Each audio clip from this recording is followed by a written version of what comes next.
ಕರ್ನಾಟಕ ಟುಡೇನಲ್ಲಿ ಯಾವ ಜಿಲ್ಲೆಗಳಲ್ಲಿ ಏನೇನು ಕಾರ್ಯಕ್ರಮ ಇದೆ ತಿಳಿಸ್ತಾ ಹೋಗ್ತೀವಿ. ಈದ್ಗಾ ಮೈದಾನ ಗಣೇಶ ವಿಸರ್ಜನಾ ಕಾರ್ಯಕ್ರಮ ಇವತ್ತು ಇರುತ್ತೆ. ಹುಬ್ಬಳ್ಳಿಯ ಈದ್ಗಾ ಮೈದಾನದಲ್ಲಿ ಗಣೇಶ ಪ್ರತಿಷ್ಠಾಪನೆಯಾಗಿತ್ತು. ಬೆಳಗ್ಗೆ 11 ಗಂಟೆಗೆ ವಿಸರ್ಜನೆ ಇರುತ್ತೆ. ಮಾಜಿ ಸಂಸದ ಪ್ರತಾಪ್ ಸಿಂಹ ಸೇರಿದಂತೆ ಹಲವರು ಇದರಲ್ಲಿ ಭಾಗಿಯಾಗ್ತಾ ಇದ್ದಾರೆ. ರಾಮಕೃಷ್ಣ ಹೆಗಡೆಯವರ ಜನ್ಮ ದಿನಾಚರಣೆ ಇವತ್ತು ಕಾರವಾರದ ಸಿದ್ದಾಪುರದಲ್ಲಿ ನೆರವೇರುತ್ತೆ. ಮಧ್ಯಾಹ್ನ 12:15ಕ್ಕೆ ಈ ಕಾರ್ಯಕ್ರಮ ಇದ್ದು ಶಾಸಕ ಆರ್.ವಿ. ದೇಶಪಾಂಡೆ ಇದರಲ್ಲಿ ಭಾಗಿಯಾಗ್ತಾರೆ. ತೆಂಗು ಬೆಳೆಗಾರರಿಗೆ ಪರಿಕರಗಳ ವಿತರಣೆ ಇವತ್ತು ತುಮಕೂರಿನ ಶಿರಾದಲ್ಲಿ ನಡೆಯುತ್ತೆ. ಬೆಳಗ್ಗೆ 11 ಗಂಟೆಗೆ ರಾಜ್ಯ ಸರ್ಕಾರದ ದೆಹಲಿ ವಿಶೇಷ ಪ್ರತಿನಿಧಿ ಟಿ.ಬಿ. ಜಯಚಂದ್ರ ಇದರಲ್ಲಿ ಭಾಗಿಯಾಗ್ತಾರೆ. ವಿದ್ಯಾರ್ಥಿನಿ ವರ್ಷಿತಾ ಹಂತು ಚಿತ್ರದುರ್ಗದ ಎಂಜಿ ಸರ್ಕಲ್ನಲ್ಲಿ ಪ್ರತಿಭಟನೆ ಆಯೋಜನೆ ಮಾಡಿದ್ದಾರೆ. ಬೆಳಗ್ಗೆ 11 ಗಂಟೆಗೆ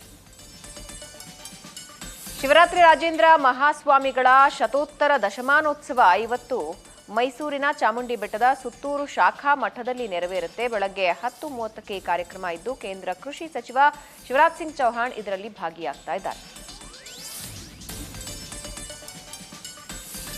ನೂತನ ಶಾಲಾ ಕೊಠಡಿ ಉದ್ಘಾಟನೆ ಇವತ್ತು ಗದಗದ ರೋಣ ತಾಲೂಕಿನ ಬೆನಹಾಳದಲ್ಲಿ ನಡೆಯುತ್ತೆ. 12 ಗಂಟೆಗೆ ಮಾಜಿ ಸಚಿವ ಸಿಸಿ ಪಾಟೀಲ್ ಇದರಲ್ಲಿ ಭಾಗಿಯಾಗ್ತಾ ಇದ್ದಾರೆ. ಸಪ್ತಸ್ವರ ಗಾನ ಇವತ್ತು ಶಿವಮೊಗ್ಗದ ಭೀಮೇಶ್ವರ ದೇವಸ್ಥಾನ ಕೋಟೆ ರಸ್ತೆಯಲ್ಲಿ ನೆರವೇರ್ತಾ ಇದೆ. ಸಂಜೆ 7 ಗಂಟೆಗೆ ಈ ಕಾರ್ಯಕ್ರಮ ಇದೆ. ಇನ್ನು ದಸರಾ ಕ್ರೀಡಾಕೂಟ ನಡೀತಾ ಇದ್ದು ಇವತ್ತು ಕಲಬುರಗಿಯ ಚಂದ್ರಶೇಖರ ಕ್ರೀಡಾಂಗಣದಲ್ಲಿ ಕ್ರೀಡಾಕೂಟ ಇದೆ. ಬೆಳಗ್ಗೆ 10 ಗಂಟೆಗೆ ಕಾರ್ಯಕ್ರಮ ಆಯೋಜನೆ ಮಾಡಿದ್ದಾರೆ. ಇನ್ನು ನೂತನ ಆಸ್ಪತ್ರೆ ಕಟ್ಟಡ ಕಾಮಗಾರಿಗೆ ಇವತ್ತು ಚಾಲನೆ ಸಿಗುತ್ತೆ. ರಾಮನಗರದ ಮಾಗಡಿಯಲ್ಲಿ ಬೆಳಗ್ಗೆ 12 ಗಂಟೆಗೆ ಈ ಕಾರ್ಯಕ್ರಮ ಇದ್ದು ಡಿಸಿಎಂ ಡಿಕೆ ಶಿವಕುಮಾರ್, ಉಸ್ತುವಾರಿ ಸಚಿವ ರಾಮಲಿಂಗಾರೆಡ್ಡಿ, ಶಾಸಕ ಬಾಲಕೃಷ್ಣ ಇದರಲ್ಲಿ ಭಾಗಿಯಾಗ್ತಾ ಇದ್ದಾರೆ. ಮಾಧ್ಯಮ ಪ್ರತಿನಿಧಿಗಳಿಗಾಗಿ ವಾರ್ತಾಲಾಪ ಕಾರ್ಯಕ್ರಮ ಇವತ್ತು ಯಾದಗಿರಿಯ ಖಾಸಗಿ ಹೋಟೆಲ್ನಲ್ಲಿ ನಡೀತಾ ಇದೆ. ಬೆಳಗ್ಗೆ 11 ಗಂಟೆಗೆ ಈ ಕಾರ್ಯಕ್ರಮ ಇದ್ದು ಸಚಿವ ಶರಣಬಸಪ್ಪ ದರ್ಶನಾಪುರ, ಶಾಸಕ ಚೆನ್ನಾರೆಡ್ಡಿ ಪಾಟೀಲ್ ತನ್ನೂರು ಭಾಗಿಯಾಗ್ತಾ ಇದ್ದಾರೆ. ಇನ್ನು ತಾಲೂಕು ಮಟ್ಟದ ದಸರಾ ಕ್ರೀಡಾಕೂಟ ಇವತ್ತು ಬಳ್ಳಾರಿ ಜಿಲ್ಲಾ ಕ್ರೀಡಾಂಗಣದಲ್ಲಿ ನೆರವೇರ್ತಾ ಇದೆ. ಬೆಳಗ್ಗೆ 10:30ಕ್ಕೆ ಈ ಕಾರ್ಯಕ್ರಮ ಇರುತ್ತೆ. ಇನ್ನು ಒಳ ಮೀಸಲಾತಿ ಅನ್ಯಾಯ ಖಂಡಿಸಿ ಅಲೆಮಾರಿ ಸಮುದಾಯ ಇವತ್ತು ಪ್ರತಿಭಟನೆಗೆ ಕರೆ ಕೊಟ್ಟಿದೆ. ಬಾಗಲಕೋಟೆಯ ನವನಗರದ ಕಲಾಭವನದಲ್ಲಿ ಪ್ರತಿಭಟನೆ ಇರುತ್ತೆ. ಬೆಳಗ್ಗೆ 11 ಗಂಟೆಗೆ ಅಲೆಮಾರಿ ಸಮುದಾಯ ಇದರಲ್ಲಿ ಭಾಗಿಯಾಗ್ತಾ ಇದೆ. ಇನ್ನು ಅತಿಥಿ ಉಪನ್ಯಾಸಕರ ನೇಮಕಕ್ಕೆ ಆಗ್ರಹಿಸಿ ಇವತ್ತು ಬೆಂಗಳೂರಿನ ಫ್ರೀಡಂ ಪಾರ್ಕ್ನಲ್ಲಿ ಪ್ರೊಟೆಸ್ಟ್ ಇದೆ.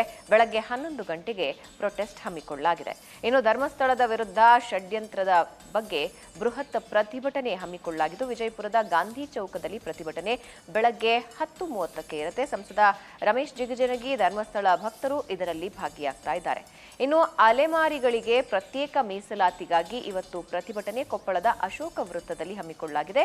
ಬೆಳಗ್ಗೆ 10 ಗಂಟೆಗೆ ಈ ಪ್ರತಿಭಟನೆ ಇದೆ. ಇನ್ನು ತೆಂಗು ಬೆಳೆ ರೋಗ ಹಾಗೂ ಇತ್ಯಾದಿ ಸಮಸ್ಯೆಗಳ ಬಗ್ಗೆ ಇವತ್ತು ಸಭೆ ಇದ್ದು ಬೆಂಗಳೂರಿನ ಕುಮಾರಕೃಪಾ ಅತಿಥಿ ಗೃಹದಲ್ಲಿ ಸಭೆ ಇದೆ. 12:30ಕ್ಕೆ ಇವತ್ತು ಈ ಸಭೆ ಇದ್ದು ಕೇಂದ್ರ ರೈಲ್ವೆ ಸಚಿವ ವಿ ಸೋಮಣ್ಣ ಇದರಲ್ಲಿ ಭಾಗಿಯಾಗ್ತಾ ಇದ್ದಾರೆ. ರಾಷ್ಟ್ರೀಯ ಕ್ರೀಡಾ ದಿನಾಚರಣೆ ಓಟ ಸ್ಪರ್ಧೆ ಇವತ್ತು ಚಾಮರಾಜನಗರದ ಚಾಮರಾಜೇಶ್ವರ ದೇವಾಲಯದಲ್ಲಿ ನಡೆಯುತ್ತೆ. ಬೆಳಗ್ಗೆ 7 ಗಂಟೆಗೆ ಈ ಕಾರ್ಯಕ್ರಮ ಆಯೋಜನೆ ಮಾಡಿದ್ದಾರೆ. ಇನ್ನು ಕರಬಸಯ್ಯ ಸ್ವಾಮಿ ಸಾಂಸ್ಕೃತಿಕ ಕಲಾ ಸಂಸ್ಥೆ ಉದ್ಘಾಟನಾ ಸಮಾರಂಭ ಇವತ್ತು ಬೀದರ್ನ ಬಸವ ಕಲ್ಯಾಣದಲ್ಲಿ ನಡೀತಾ ಇದೆ. ಸಂಜೆ 6 ಗಂಟೆಗೆ ಉದ್ಘಾಟನಾ ಕಾರ್ಯಕ್ರಮ ಇದ್ದು ಚನ್ನವೀರ ಶಿವಾಚಾರ್ಯ ಸ್ವಾಮೀಜಿ ಸೇರಿ ಹಲವರು ಇದರಲ್ಲಿ ಭಾಗಿಯಾಗ್ತಾ ಇದ್ದಾರೆ. ಇನ್ನು ಶಮಿತಾ ಅನುಮಾನಾಸ್ಪದ ಸಾವು ಪ್ರಕರಣ ಖಂಡಿಸಿ ಇವತ್ತು ಪ್ರತಿಭಟನೆ ಹಮ್ಮಿಕೊಳ್ಳಲಾಗಿದೆ. ಚಿಕ್ಕಮಗಳೂರಿನ ಕೊಪ್ಪ ಬಸ್ ನಿಲ್ದಾಣದಲ್ಲಿ ಈ ಪ್ರತಿಭಟನೆ ಹಮ್ಮಿಕೊಂಡಿದ್ದಾರೆ. ಬೆಳಗ್ಗೆ 10 ಗಂಟೆಗೆ ಪ್ರತಿಭಟನೆ ಇದೆ. ಸಮಾನ ನಾಗರಿಕ ಹಕ್ಕುಗಳ ಹಿತರಕ್ಷಣಾ ವೇದಿಕೆ ಸದಸ್ಯರು ಈ ಪ್ರತಿಭಟನೆಯಲ್ಲಿ ಭಾಗಿಯಾಗ್ತಾ ಇದ್ದಾರೆ.